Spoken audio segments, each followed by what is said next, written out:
Right about here, on the morning of September 9th, 2023, Roblox CEO and co-founder David Baszucki, or just Builderman, is backstage at the Fort Mason Center for Arts and Culture in San Francisco, California. He is preparing his speech for RDC, the Roblox Developers Conference. All of a sudden, two security guards burst through the door and have a message to relay to him. It's not safe here. You must evacuate. He listens and promptly leaves the area, then proceeds to cancel the event. On the other side of the venue, an uninvited man tries to enter the conference, and after refusing to leave, security comes to escort him out, which he does not take kindly to.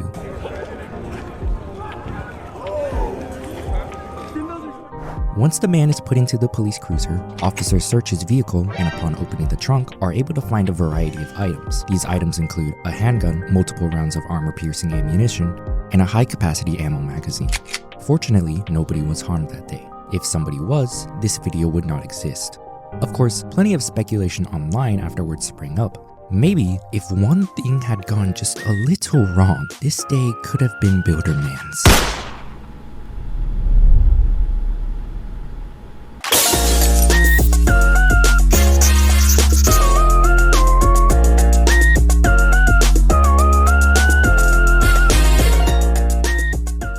As usual, if you enjoyed this video at any point, subscribe. It helps the channel a ton, and it's free. The individual who brought the firearm is Roblox developer SimBuilder, most well known for creating Vehicle Simulator. There isn't any publicly written info regarding Sim's exact reason for bringing the firearm or what his motives at RDC were that day.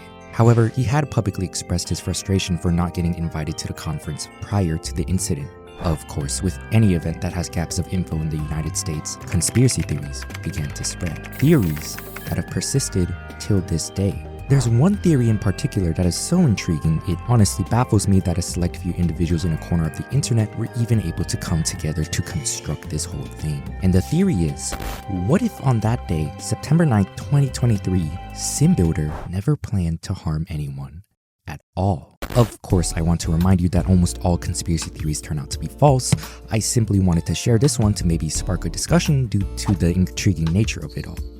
To understand where this theory comes from, it would help to have a bit more background about SimBuilder himself, along with how state and federal laws differ in the United States specifically. Here's a brief overview. As you know, this is SimBuilder. He has a brother known as the Amazeman. He'll come in handy later. Here's a map of the ever so famous United States where they both presumably live. And to understand this conspiracy theory, understanding the difference between federal and state laws is crucial. Welcome back to school. The federal government is the people you see in Washington, D.C., the capital city, such as the president and various other branches of the government. Congress and the president, after following the proper legal steps, can make laws that apply to the whole country. For example, if the federal government hypothetically somehow managed to pass a law stating all children must have their time on the internet limited, all states must follow that law. However, the federal law can let each state decide how to implement this. One state could have time online limited to 1 hour, and another could limit it to 18 hours, which, including sleep time and meals, is basically no limitation at all. Anyways, do you remember how I just mentioned SimBuilder's brother, the Amazeman? Amaze posted a picture on Twitter, or X,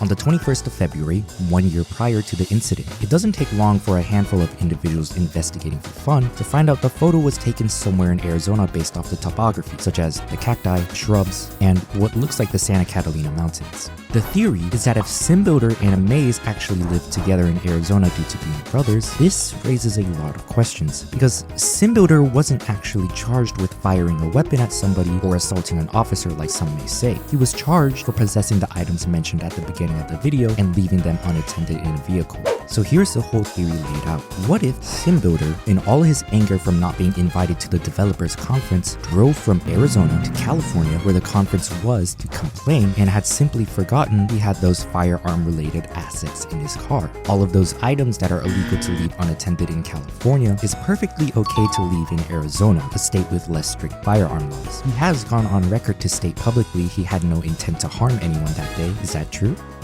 I don't know. Now, while I did say all the items Sim had in his car were legal, there's one item that might raise some questions: the armor-piercing rounds, or AP rounds. It is near impossible for civilians anywhere in the USA to get AP rounds for handguns, legally at least. Hey kid, States like Arizona only sell AP rounds for rifles, and I highly doubt SimBuilder actually managed to get his hands on AP rounds for handguns in the black market. So perhaps this theory has some credibility. If SimBuilder wanted to harm people, why would he bring rifle ammunition that doesn't work with handgun? What? Oh, while the federal government banned all handgun AP rounds through the Law Enforcement Officers Protection Act of 1986, some AP rifle rounds are actually compatible and legally sold to work with both rifles and certain handguns. Sneaky there, aren't you, Arizona? Now, was SimBuilder's firearm one that could handle both pistol and AP rifle ammo? I don't know. Did SimBuilder live together with his brother Amaze in Arizona at the time of the event? If SimBuilder lived in California prior to the incident and not Arizona, this whole theory can just be thrown into the trash. Well, I don't know. Did SimBuilder actually go to RDC to complain he wasn't invited? Or was his intent much more malicious? I don't know. Is she into you? I don't know. And that's what this whole theory is. Just a bunch of I don't knows. What I do know is that fortunately, regardless of Sim's intent that day, nobody was hurt. SimBuilder was promptly sent to jail for a time before being released, and his Roblox account was banned. But come on, just think for a second. Do you really think SimBuilder's lawyers, people who have contributed years of their life to the law, wouldn't think about the nuances of how laws differ in various states? Now, one source online on Twitter, yeah, not the most reliable source of info, states that SimBuilder was never convicted at a felony level or sent to prison, only jail. Thanks to his lawyers, his only charge was having the concealed firearm in the vehicle, which was able to be reduced to just a misdemeanor. So, was SimBuilder telling the truth when he claimed that he had no intent to harm anyone that day, seeing how his charges were mostly removed? Is this theory about how he may have just forgotten about the different laws on firearms in different states the truth? I don't know. But what I want to know is, what do you think? I personally find this theory a little hard to believe, but maybe you disagree. Of course, I tried to contact Sim and his brother to no avail, so it seems like all of those questions will forever remain a mystery. These days, SimBuilder actively talks about his disdain for Roblox, literally going into Roblox Twitter groups and telling everyone to quit Roblox on a pretty much daily basis, posting his political beliefs, along with whatever this is.